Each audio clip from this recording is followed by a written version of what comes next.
All right, we're live. MTD the Podcast Quarantine Edition. What's up, B? What's going on? Tapping in. Still in Arlington. CMAC's in Worcester. So chilling. Had a little snow day today. So I'm just been We had to knocking stuff down. We had to rip a podcast. Had to. All right, so now we're bringing on a special guest. The accomplishment list goes on too long. Let me rip off a couple though. First team All-American softball, WPI. We got 2018 NEWMAC Athlete of the Year softball. 2018 Co-Athlete of the Year NEWMAC Women's Basketball. Two-time Defensive Player of the Year. Two-time NEWMAC Champion softball and basketball. We could go on forever. Future WPI Hall of Famer. I'm a Biney in the house. What's going on? What's up? Thanks for having me. Of course. And thanks for the intro. It brings me back to my days when I wasn't washed. Had to hype you up there. Nah, once you got it, you're never washed. It's like riding a bike. All right, Alma, why don't you introduce yourself to the people? Just tell people a little bit about yourself, where you're from, what you're up to now. Yeah, my name is Alma Biney. I'm from Worcester, Massachusetts. As Colin said, I went to WPI, played basketball and softball there. Had a great time doing both, just engaging in the WPI community there. So it was a really good 4 years. Currently, I work at Raytheon as a quality assurance engineer. And in my free time right now, I've taken up refereeing basketball. So that has been interesting to go through as a former player, seeing the rules from the other side of things, and then also coaching.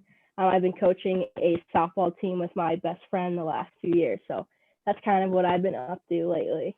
No way. So, reffing, it must be crazy reffing. Do you ever get anybody yelling at you for some bad? Yeah, so not this year as much because there can't really be any fans, but last year was my first year and it was definitely like a wake-up call, nerve-wracking. I actually reffed a game where Rebecca Lobo was coaching, the former UConn star, and she gave it to me pretty good because I forget what call I messed up. I think I didn't give her like a timeout when she asked or something like that, but she was a nice woman, but she got on me a little bit. But yeah, it's parents, they get you, even middle school age.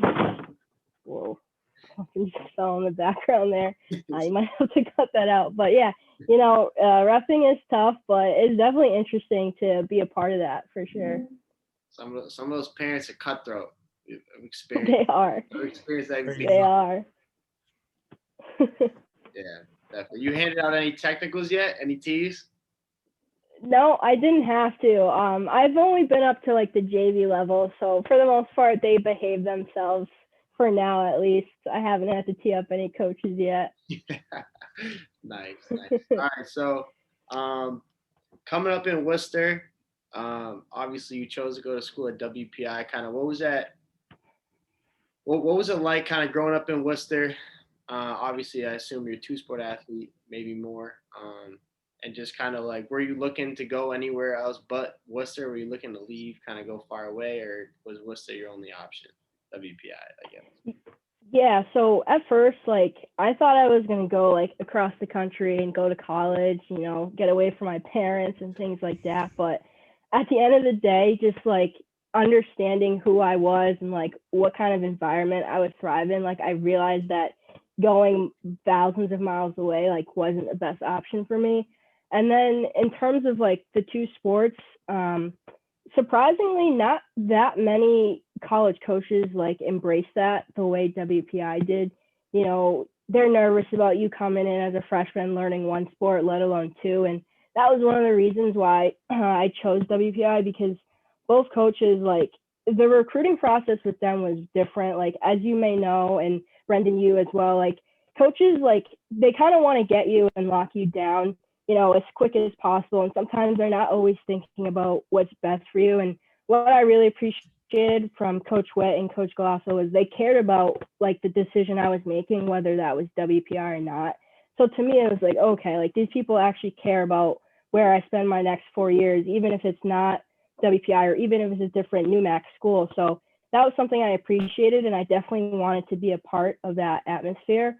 I applied to a bunch of different schools in Worcester, like Assumption, Holy Cross, Clark, WPI, obviously. And then I also applied to UConn just to go there, not to play, maybe be the ball girl or something like that. But definitely a lot of local places that I looked at, and then ultimately chose WPI. Word. Honestly, low-key, you probably might have been sixth man of the year at UConn. Yeah, I know. I don't know about Numbers that. don't lie. Men lie, women lie, numbers know. don't lie. I don't know if I had enough handles for that. I would have had to been in the gym day and night for that. Cool. So what was it like being a two-sport athlete at college? Also, on top of pretty fast-paced studying at WPI. If people don't know, like the WPI curriculum's a lot different. You learn a whole semester's worth of curriculum in 7 weeks, pretty much. Yep. And I mean, we've kind of had like secondhand experience with siblings who are doing two sports in college. Our sister actually graduated from Amherst College 2 years ago now, B. Oh, Yeah, she nice. played, 2 years. Shout out Maeve. shout Yeah, out Maeve, she shout out was Maeve. She played basketball and soccer. So Wow, yeah. impressive. two-time back-to-back national champion in basketball. Yeah, that's crazy. Yeah. Undefeated. So Yeah, so I I mean, give we've her had credit. we've had some secondhand experience with just kind of how stressful it is, how much of a grind it is. Why don't you just touch on what it was like to kind of have that in college? Yeah, I mean, I definitely think it was probably something I never could have like been completely physically or mentally prepared for, but it's definitely something I would never trade or take back for the world. Like my experience was super special. Like just being able to come into school in August, a few weeks later, you're starting softball already. And then in between that, you're going to, basketball workouts, pickup games and things like that. But honestly, like that was the backbone to me, like academically. I don't think if I had the two sports, I would have been able to excel the way I did, like in the classroom, on the court, or on the field, because you just have to like quickly figure out, time management and how you're going to go about your day. And you definitely have to grow up. Like you can't just walk in there and be any other 17 or 18-year-old. Like I'm sure you guys know, like they get to hang out and do what they want in between classes, but you have to make a decision like, let me get my homework done now so I can go like get some extra reps in, whether that's for softball or basketball. So it definitely was a big learning curve for me, and just, getting my body right and everything like that. So I definitely probably wasn't as mentally ready as I could have been coming in, but the experience, like I said, was second to none, and it really shaped me and the way I went about my next 4 years. That's a fact. Just coming from my experience, like even being a one sport athlete at WPI, it's like right Yeah. off the bat, like you're disciplined. It's like it's either you're. I didn't get that. It's like you sink or you swim pretty much. It's like if you have all these workouts, basketball feels like a full-time job, and it's like you can either choose to get your academic work done like throughout your work hours pretty much, or you could save it till after practice and be up all night, and you're sluggish the next day, and then things just build on day after day after that. So you won't last long. But you definitely you just kind of like naturally build good habits. Like if you're gonna last, being especially a two-sport athlete at college. What do you think's the best habit that you got, or like skill that you gained kind of going through that experience of juggling two sports and an engineering major? Yeah, I think it's definitely like work ethic and your mentality. Like there's many times where you feel like, oh, I can't do this. Like it's too hard. It is what it like, whatever's going on. Like I have a midterm and then I have a game that night or a practice or whatever. And I think the two sports and even one, like you were talking about, you just learn like mentally you can only go as far as your mind tells you can go. So if you're telling yourself you can't do it, then you're not going to. And I think that is something all around that I learned mostly like with sports in college is it's your mentality is everything. Like if your mind isn't right, then like your body is not physically going to be able to keep up with you. So as long as you're telling yourself like you can do something or you have a goal in mind that you're trying to chase, you can get there, whether you fall a little short or whatever it may be, but you can only reach for what your mind knows. So if you're not even putting it as a thought, then you're not going to get there. So always putting something in your mind, I think, is what I learned with playing the two sports and try to, juggle school and everything like that. Like if you want to get all A's in A term and play softball and basketball, you can do it as long as you're telling yourself you can. Anything's possible. Exactly. I saw some clip today. Actually, LeBron James was like coming out of the locker room, or like after the game, he was walking into the locker room, and he was like, long road trip. Well, what was he saying, B? You got it? He said you're only tired if your mind tells you you're tired. Exactly. And yeah. he said I don't get tired. Yeah, that pretty much we coming home.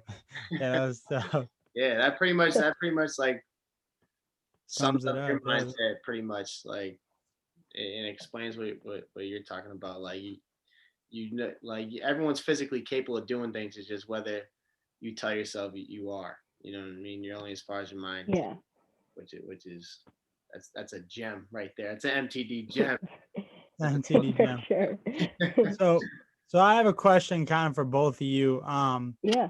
I think so. I'm coming toward the end of my, I guess not even yet, but I'm junior in high school, so I haven't gone through it yet. But I think, in high school you're kind of changing, or you're kind of evolving, whether it's you're growing or you're just getting stronger and whatnot. So the differences between years can be more, I don't know, clear. But for you two, like, and you played two sports, you can touch on this with both, but what was kind of the difference between that freshman year and then coming back? Because I feel like at that point it's not as much a physical change, it's more so whether it's experience or whatnot. But what was that jump from freshman to sophomore year in terms of like sports, like basketball, or for you softball as well?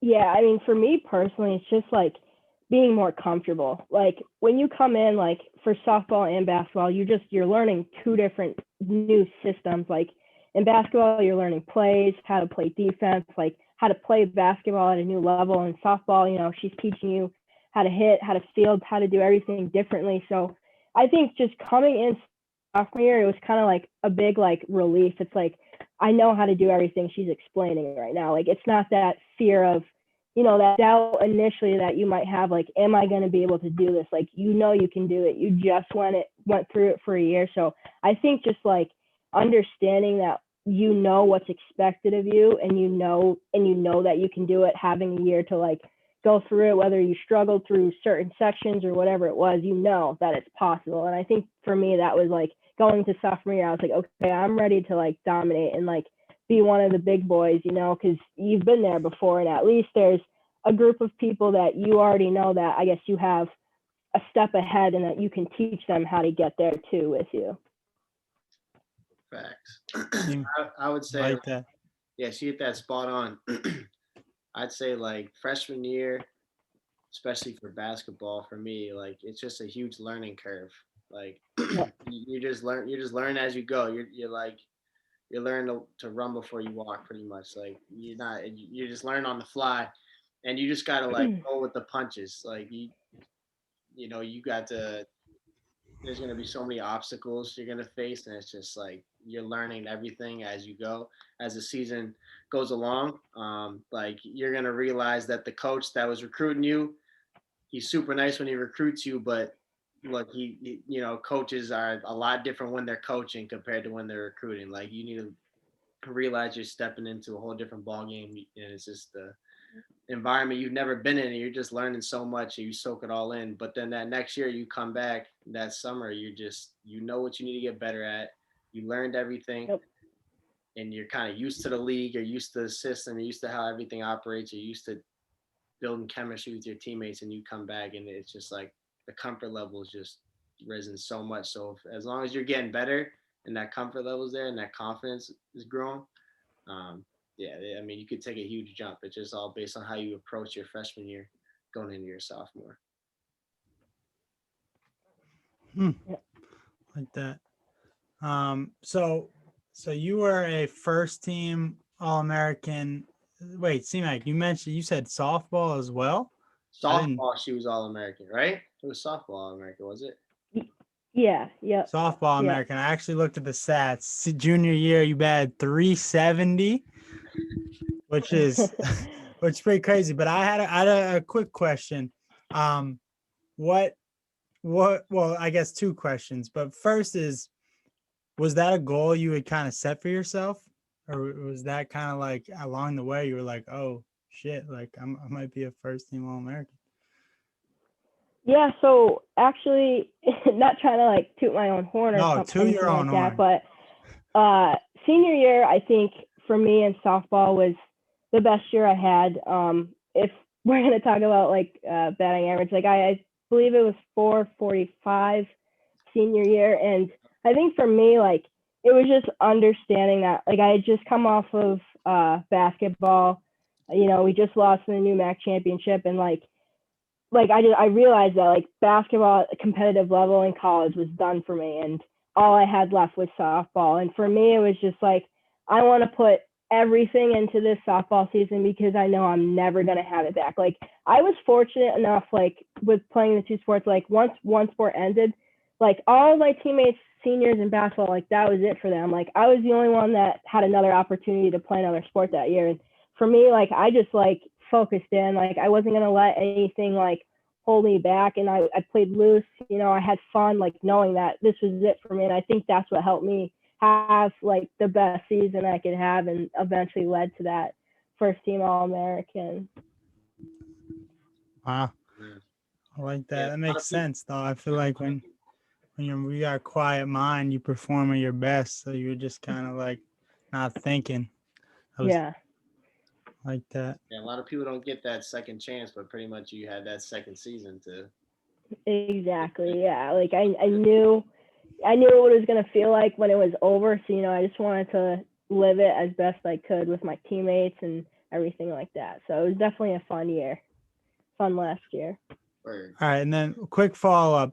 What was a better feeling? Because I played baseball growing up. Matter of fact, I was supposed to play JV last year, but season got canceled, so I was kind of tight.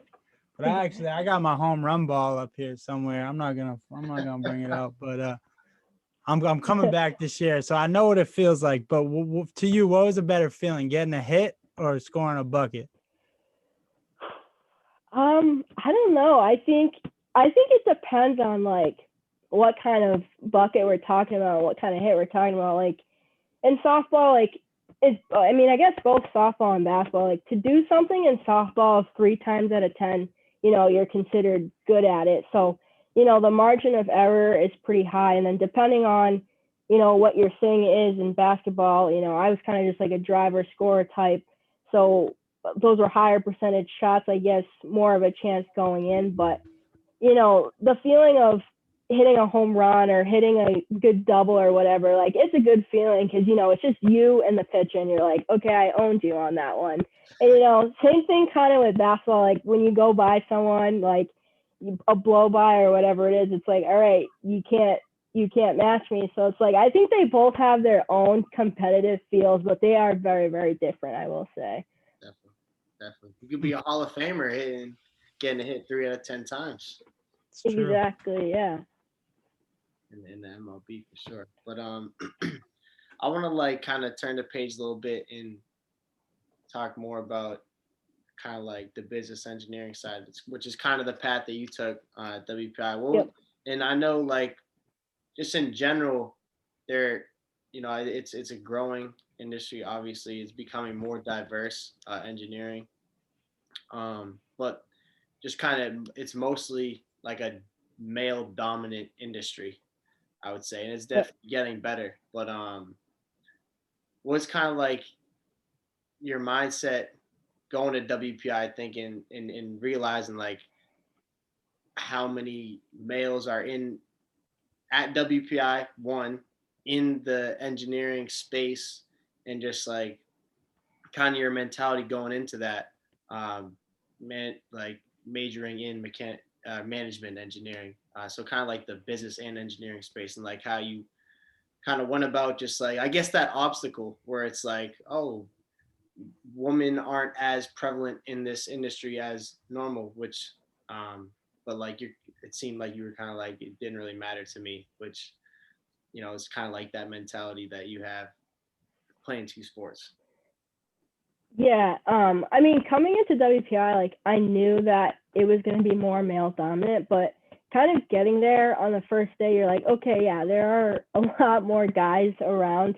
I think when I got there in 2014, it was 70-30, guys to girls. But I think WPI like does a good job of, making sure that the women on campus feel heard and included and things like that. But, there always is going to be that obstacle, like you say, like it's hard to envision. It's easy when you see someone doing what you want to do. You're like, okay, I can go and be that person. But when you don't always see someone that looks like you or whatever it might be in your field, it could be harder to see yourself in those shoes. So yeah, there is that aspect of it. And even at work, like all of the jobs I've had, like I feel like my teams have been mostly, male dominant. But again, I don't think any of that is like malicious, in my experiences anyways. And coming from WPI, it just gives you an extra edge. You're like, okay, I want the next generation to be able to, look at me as a role model and say, if she can do it, I can do it. So just having that mentality of wanting to like pave the way and things like that. So I think that's like the mentality I've used. 100%. Yeah, you're definitely paving the way. You're definitely a role model. 100%, I would say. I guess another question would be just kind of like to tack on to the way you answered that question, was like, what would be some advice that you would give to like a young girl coming up, just like in middle school, high school, whatever, who is an athlete and is like really passionate in like business, math, science side, kind of wants to go that path. Like, what's your advice moving forward, and just kind of how you would attack your future, like looking at colleges and all that? Yeah, I think just making sure to like get involved and stay involved. Something that like some people coming into college may miss is like, okay, let me get good grades. But they don't understand that at a place like WPI, everybody has good grades. Like I can't even tell you, I've like talked to so many people at WPI that have been like, yeah, I was the valedictorian in my class, and like it happens all the time. Like you have to be like extra special to stand out. So like don't be afraid to get involved. Like whatever you like to do, find a club for it. If there isn't one, start one. Like, try to be that trailblazer, and you try to have your passion show out, because that's what you're striving to do in college. Like you are studying, but like you want to make sure that the career you're going into is something that you're going to be happy with. Because when you come out and, you've studied physics or mechanical engineering or whatever it is, you have to be able to say, oh, can I do this, for the foreseeable future, or can I turn it into whatever I want it to be? So, really just like take a look at yourself. What do you want to do? How do you see yourself? And then just like stay involved and get involved, and, try to have those leadership skills start early. Definitely. I appreciate, I can relate to that so much. There's so much more than just getting like A's in class. Like that's such a fact.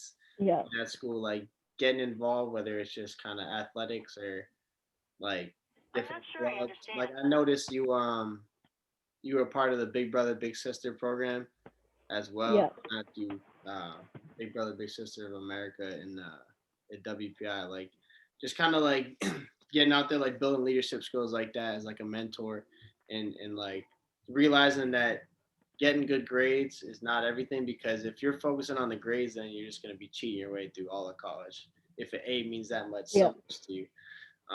So yeah, I mean, I agree with that so much. Like that is, you can get caught up in the grades, and that's what gets you stressed out, and that's what gets you stressed. Like, college is about like the experience too. At the end of the day, like you'll learn so much from your roommates, your teammates, or whoever it is. So like just don't be afraid to like get to know new people, like expand your circle. Like it's hard, like you're with your teammates all the time. It's easy to just hang out with them all the time, but it's cool to like talk to new people, you know, see what they're about, because who knows, like that could be what you like too, and you could spark something from that. Definitely. So retrospectively, what's the biggest thing about college that you kind of miss? So I'm sure there's things you don't miss, but I'm sure there's something you do.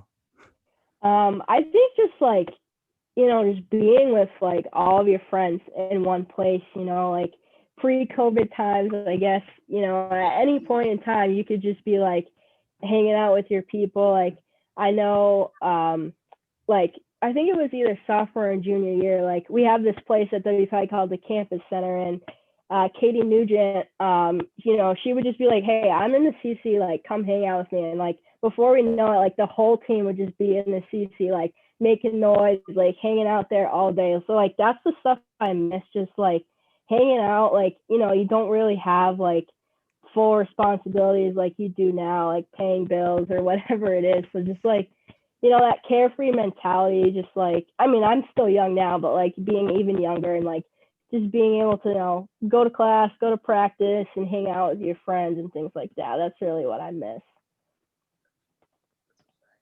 Makes sense. I know. I guess I'm walking into that soon, so I'll embrace it. I'll embrace it as it comes. Don't be. Doesn't last forever. I know. All right. Now we'll just go a little more general, just kind of like looking into the future. So 10 years down the road, like just see yourself in your footsteps, like 10 years from now, what does success look like to you? For me, you know, just thinking about like all the things that are going on in the world right now, you know, whether it be like all the social justice stuff, political stuff, and things like that. Like for me, like over the past few months, I've just been like taking time to think about like what I want for my life and things like that. And I think for me, it's just like being happy. Like I talked about, like your job, like sometimes sitting there at work, like I was in like a rotational program, and this is my first job out of the rotational program. It's just like, it's so important to be happy, like whether it's at work or whether it's at home, you know, like you never want to just be doing something that you're like, I'm not getting anything from this. So I think like being happy. And then also like, so I'm first generation African American. My parents are both from Ghana. My sister was born there as well. And, you know, me and my dad talk a lot about like, he sees like what sports has done for me here. And like, we always talk about that. We want to start like, you know, after school programs back in Ghana, you know, that support kids like learning sports and developing and things like that. So, you know, 10 years down the line, if we have started that like project, you know, start putting our hearts into that, that's something I'd really like, you know, something special me and my dad can do together, and, you know, just bring back their like cultural roots and my cultural roots. So I think that would be really cool. That's so dope. Yeah. No, that's so powerful. Yeah. I mean, like my thing is like I want to be able to give back to people. Like it's Yeah. success to me. Like have a vision where like I can build like more than different up, where it can be like a training facility where I can also have like an after school program for kids to go after school. You know, if Yeah. parents are working, or if they're kind of in a tougher neighborhood or something like that. You know, like Yeah.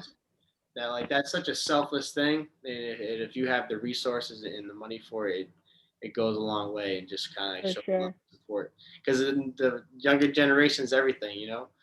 Yeah. So then, I mean, and you're a great role model to them, and the fact that, you know, you've gone like sports and your mindset's taking you a long way, and like everyone's capable of doing it. It's just as long as you put your mind to it, which is dope. Yeah. But yeah, that's because a lot of people's idea of success is a lot of material stuff. Like, I want to have a big house. I want to have this car. Like 10 years down the road, I want to have 3 houses. I want to be able to live on this island. Like, Yeah. so it's like, it's cleansing to hear like someone's idea of success is to just be happy and have more selfless mindset to it. So that's kind of dope. Yeah. Bigger than right. you. Yeah. All right, we'll go into some quick hitters. Yeah. All right. Well, actually, before we do that, I got one more. one more kind of Yeah. question. If you had a clothing brand that represented yourself, what would you call it? And what would it represent, and what would it be about? Yeah, so like I joke around with like my friends and stuff, and like a lot of people that went to WPI, like Worcester's like the greatest place on earth. And one of my good friends, Magdalene Trainer, like her brother and her family calls like kids from Worcester like locals. So I think like that's something I would call a clothing brand, something to represent me, like locals, just like never forgetting like where you came from, like who brought you up and people that help you get there, you know, just like pride, like overall pride in yourself and like your hometown and things like that, you know, never being afraid to be you, whatever that might be. So I think that would kind of be what represents me. I like that. Well, Like what that. was So you just we just had someone on earlier. What was there? it was move in silence. Moving some So Okay. locals and moving. I like the locals though. That was I like locals. You embrace the title. because some Make people it people say Worcester locals, sometimes they mean it in a bad sense. So I like Yeah. you know. yeah, you got your Oh, own version. it goes hand in hand. All right. If you were entering the draft, Okay. draft, I guess. Or you can go. It can go either way. Who would be your NBA or WNBA comparison? Oh, that's a tough one. We're talking in your prime. In my prime, when I was when I was in college, like whenever my brother would come to my games, like he would call me Slim Reaper, like KD. I don't know if I'm as good as that, but Stop. you know, maybe I would keep with his comparison there. Slim Reaper 2.0. Slim I Reaper. like that. I like that. That's unreal. Wow. Right. If what character from a TV show and a movie, so pick two, would most resemble yourself? Like what would like mirror yourself? You had to pick a character from a TV show and a character from a movie that would you think is like represents yourself. Who would they be? I don't know if you're familiar with the movie Love and Basketball, but I would say stop it. You gotta hit my heart. that's like hands down My one of my all-time favorite favorite. movies. Best. So I think I would go with I think I would go with Monica say from that. Monica. Yeah. That is Love unreal. that movie. Man. No one talks about. Honestly, I've talked to some people that don't even know the movie, which is crazy. Oh my That's god, crazy. that movie is surprisingly it's on TV a lot, and like no matter what, like I'll stop everything and watch it. My mom will always be like, "You've seen this movie 1,000 times." I was like, "I don't care. Anytime it's on, I'll watch it." I love that movie. They had it on Netflix last year, I think. Yeah, for a little bit. Yeah. Yeah. Oh, I beat that in the ground. Yeah, love that movie. Every hooper out there, if you don't know that movie, Love and Basketball, Love and Basketball, you better get Go watch. Go Yeah, watch. you ain't a real hooper. There's some yeah, you're not a real hooper if you don't know. Like, there's some people out there that don't know that, which is crazy. But all right, that's so Crazy. valid. That's so valid. All right, Great answer. next question. If I were to find you in a bookstore, what section of the bookstore would I find you in? Huh. In a bookstore.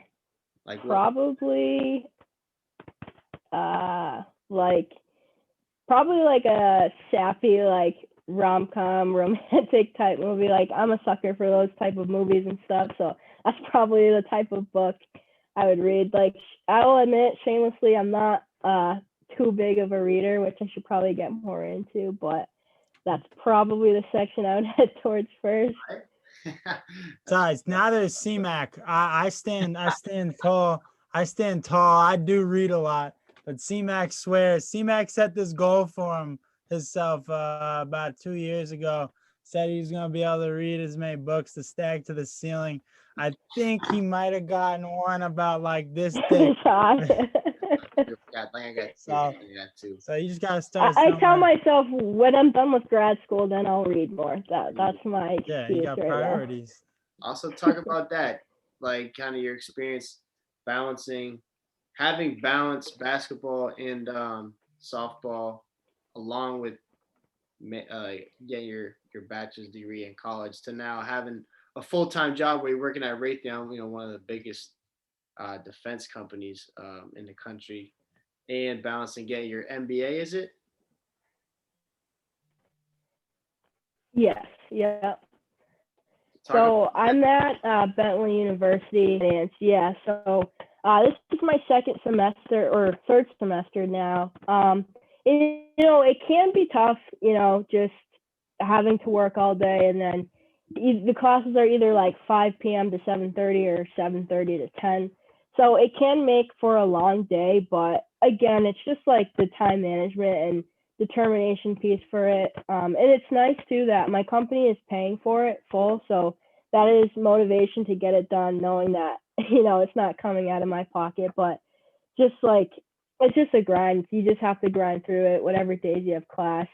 And then on the weekend, I just really pick a day, Saturday or Sunday, where I'm going to do my homework. So, the other day, I still have time for myself, because I think that's super important, like self-care, just to have a lazy day or whatever it is. So I try to just pick a day where I have to myself, and then I just go after it with homework on the other day.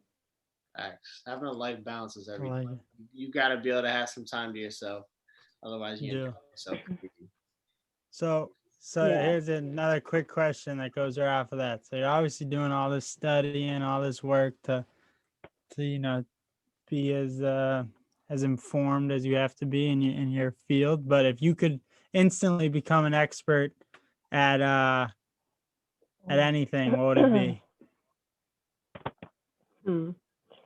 An expert in anything. So I guess maybe it would just be like I don't know, like sports analytics and things like that. Like, I think like a dream job for me, like if I did like another route other than WPI, if I went to like a Syracuse or something, would be to like a sideline reporter, like on ESPN of some sort. So I think just being able to like have the knowledge to like go at it with Stephen A or whatever it is. I don't know if that's as profound as your other guests, but I think it would be really cool to like have one of those jobs and stuff like that. Oh, yeah. Yes, that's way better. That's way better. Oh yeah. Last well, one I think was a that would stinker. be fun. That'd be sweet. C-Mac, you see that tweet I sent you about Kwame Brown? Yeah. The Stephen A thing? All right, a couple quick ones. I know you got to go soon. What was your go-to song to listen to pre-game in either softball or basketball? I think a song that was always on my go-to before a game was "Blow Up" by J. Cole. I'm a big J. Cole fan. I've seen him times in concert, so I think for me it was that song that I liked. Yeah. That's unreal. Honestly. But I think if it was now. Yeah, no, go ahead. I just was gonna say. You go ahead, Amma. Go ahead, Amma. C-Mac, shut up. Amma, go ahead. I just was gonna say if it was now, it'd probably be like Dior by Pop Smoke. If I'm at the gym and I don't feel like going for a run or whatever it is, I put that song on to kind of like get me going. But I think when I was still in college, just Blow Up for sure. Dior. Okay, I don't know how this question slipped away from us because we discussed this yesterday. But what was, or if you didn't have one, what would be your walk-up song? Oh, that's true. Oh, so it was "Here Comes the Boom," and I don't even know like what that came from, but I just thought it was like my whole like reasoning for the song. I was like, oh, like that intro would be kind of cool if I like hit a home run in my at bat. So I was like, this is a song I'm gonna go with. But it ended up being pretty good. I liked it. So yeah, that was my song for softball. That's unreal. That is that's just what my walk-up song would be. I don't even know what mine. It's a fantastic pick, especially when you hit like 440. Yeah. No one's told you any strikes. Dude. Yeah. All right. Last one. For a life playlist, like if you were to make a playlist, based off of your life, what are the 3 songs that would be at the top of the list that would kind of summarize your life or your journey? Yeah, 3 songs at the top. I think definitely Love Yours, for sure. Again, just like talking about like just being appreciative for like what you have and like the people around you. I think Crooked Smile as well, to stay on the J. Cole route. Just again, like appreciating who you are and like embracing what you might think is a flaw. And then the last one. I'm not sure. I might have to get back to you on that one. I'm not sure on the third one, but those first 2, yeah, are definitely what I would those go great with. songs. Yeah. Those 2 classics. Honestly, that I was saying, I don't hear many people talking about J. Cole like that anymore. I listen to him like that, or if they do, it's only in their earbuds and never on the speaker. But Yeah. but They're sleeping. yeah, he's unreal. He always has been. Fall off. Yeah. I know he has final album coming. Yeah. Yeah, I know. Thanks. Hopefully he goes on tour again. I know. I bet he will. I feel like every artist, especially after COVID, is probably. Oh my God, is waiting. Yeah, they probably forgot how fun that was, or like got so used to it that it can probably feel like a drag. But those prices, those ticket prices now, they're gonna soar though. Yeah, they're gonna be crazy. Yeah. Start saving up. But all right, looks like it's a wrap. Thanks for joining the podcast. That was unreal. You definitely like truly embody like what it means to be more than different. So like we had to get you on the podcast before everyone else hops on the bandwagon after you get into that Hall of Fame. Yeah, no, thanks for having me. I think what you guys are doing is really cool. I think everyone listening to this should definitely go support, Colin, Brendan, and all the More Than Different family, because it's a really cool idea and, a really cool thing that you're doing. So good for you guys, and I can't wait to see you guys blow up. Hell yeah. Appreciate it. Yeah. Appreciate it. Really starting from paper mics, so. Exactly. I know. NEWMAC gotta get a 9 to 5 so he can get himself a mic. Facts. Unreal. All right, it's a wrap. All right, thank you.